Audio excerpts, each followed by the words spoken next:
Okay, so I originally recorded my initial reaction both days of filming that I had from Bruiser, but and I still might sprinkle some of those in here, but I realized that there's a lot of stuff that I missed, so I'm gonna just kind of recap those things real quick and share them with you. Yeah, so I didn't work a ton of days. I think I only worked maybe 2 days on set, possibly three, but I think it was two. Filmed it around this time last year in February, and I only got a chance to work primarily with Trevante, Shamir, and then our director Miles Warren.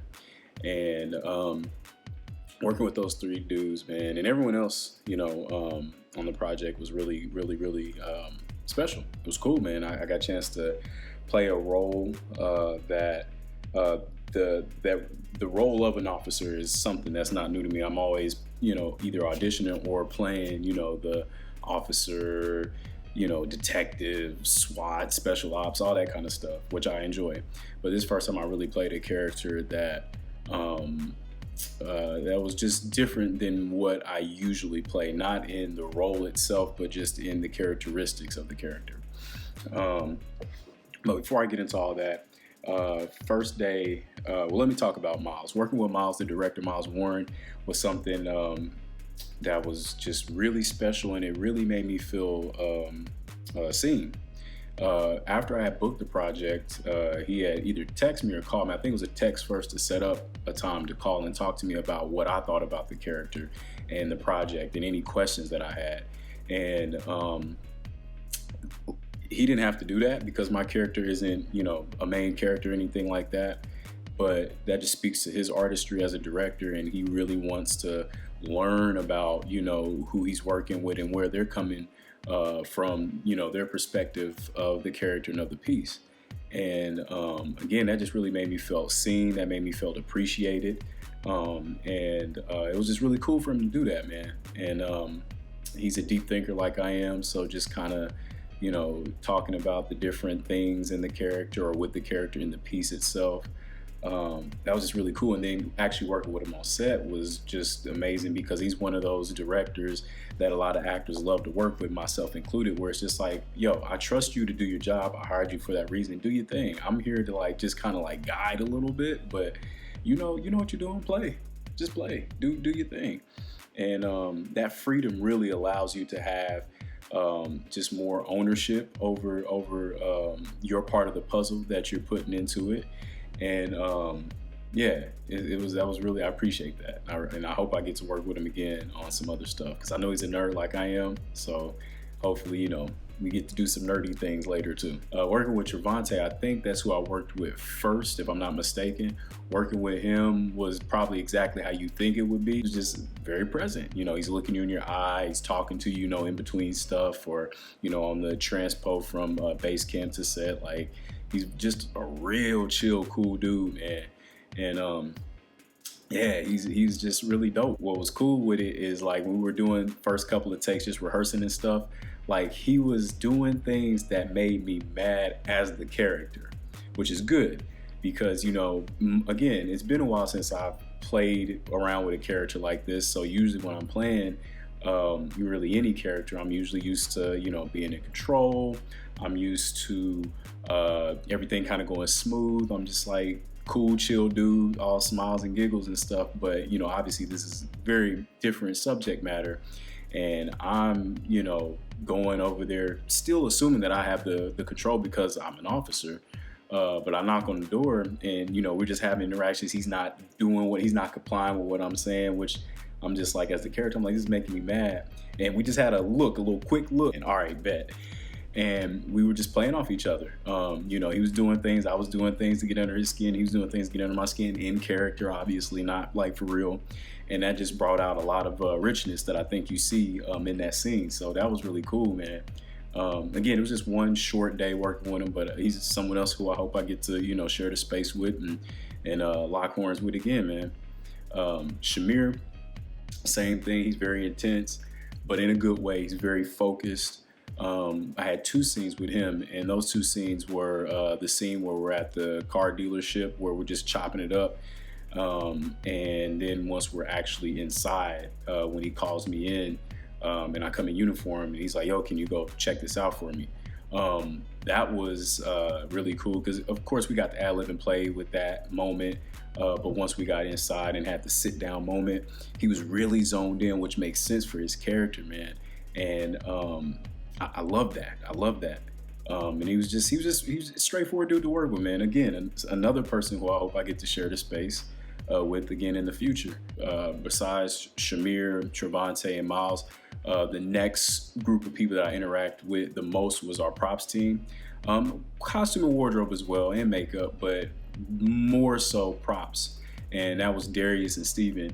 And, you know, they had, of course, I had a lot of fun with them because I love props. And all the props was all the stuff that you saw, like my, you know, the everything from pretty much everything that wasn't just clothes. So like my tactical gear, my glasses, the utility belt, all of that.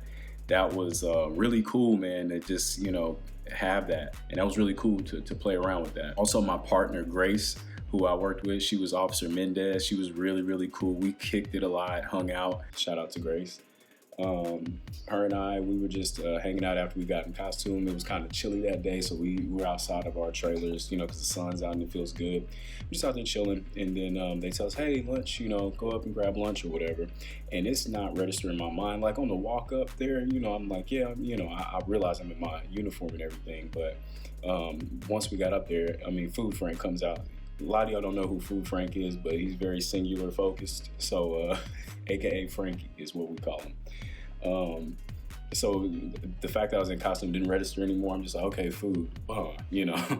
But when we would get there, and we didn't even think about this until after the fact. We were sitting down and kind of talking and hanging out, and then even now, the day after, just thinking about it, you know, when we walked up, like I truly believe the crew and Crafty thought we were actual police officers. And it was really interesting now going back and reflecting on that, of just kind of how different that was. The looks we got, how weird the air got, how thick the air got. You know, we were, you know, people, it kind of felt like they were, you know, being extra quiet or stepping on eggshells or whatever. We sat down at the table at one of the lunch tables. There's a bunch of lunch tables around, but I mean, nobody sat either at our table or even at the tables that were close by. Like one other person sat down at the table next to us, and he was the one who's just like, oh shoot, I thought you guys were real cops.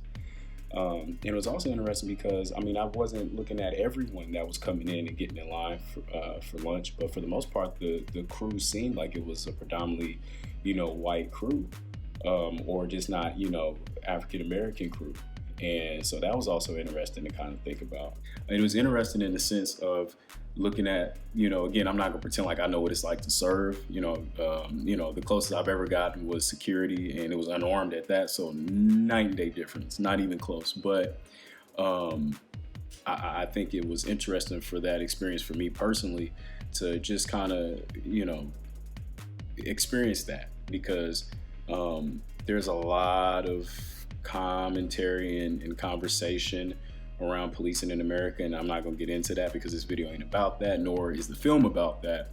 But I will say that it gave me a glimpse as to what that lifestyle could be like, and it seems like it's a very isolating and lonely one. So that was just interesting. As far as takeaways, just when you get to work on set, no matter if you're working with someone big or famous or, you know, someone unknown, it doesn't matter. Have fun. Take in the moment. I'm learning to do this in real time. This is my first project that I'm actually determined and driven to just live in the moment, take the moment for what it is, and don't worry about what's going to be next or the next day or whatever. Just being in the moment and experiencing that. It's your first big set, little set, doesn't matter. Live in the moment, take in the moment, have fun. You might mess up, you might stumble over some lines, you might, you know, whatever, it doesn't matter, but have fun. Also, the set deck people, man, on this, they have so much attention to detail in this thing. Like, you know, from smells to details. I mean, it was just really cool. And it was kind of funny, you know, walking onto the dock onto where the boathouse is, you know, it's real bouncy and stuff. So it's like, you know, you trying to be intimidating walking up and you just sit up there, you know, doing all that. Marcus, the barber, he's Trey's barber. And small world, he knows a good friend of mine, Tosin. They worked together on The Shy, which was really cool.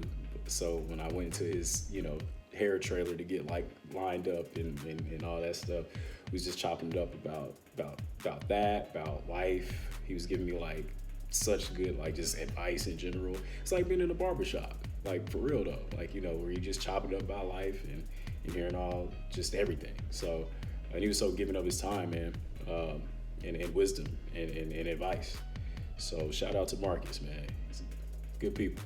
Also forgot to mention Sybil and her cute little dog Miso, as you see right here. Man, hands down should have been #1 on the call sheet. Should have been the star of the show. Such a good, awesome dog. And yeah, and Sybil was awesome too. I feel like I should say that. But overall, my experience with this piece was amazing. Because it's one of those pieces that, like, as soon as I read the synopsis alone, I was sold. I was like, yes, this project and Rewind, or if I could only do 2 types of projects for my entire career, it would be projects like Bruiser and projects like Rewind, period. Because I love this stuff, especially the message behind Bruiser, where it's just, it's examining and digging into what masculinity is. And, you know, sifting through the toxic parts of it and the beneficial parts, and what that looks like. It's challenging people's perspective on Black men when they see us out in public. It's got so many commentaries on so many things on so many different levels.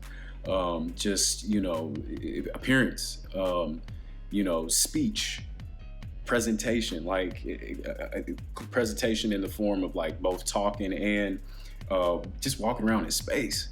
It got, man, the video's already so long and I'm trying to keep it short, but yeah, man, this piece was, again, I will say it again, if I can do anything, if I can only do 2 things ever in my career for the rest of my career, no matter how long or short that is, it would be projects like Bruiser and projects like Rewind. No hesitation, hands down, period.